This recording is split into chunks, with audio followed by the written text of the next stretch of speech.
tặng hư không biến pháp giới qua hiền vị lai tập phương chư Phật tôn pháp hiền thánh tăng thường trụ tam bảo.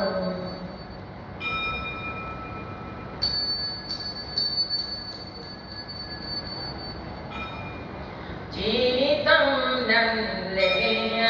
nam mô ta bà giáo chủ điều ngự bổn sư thích ca mâu ni Phật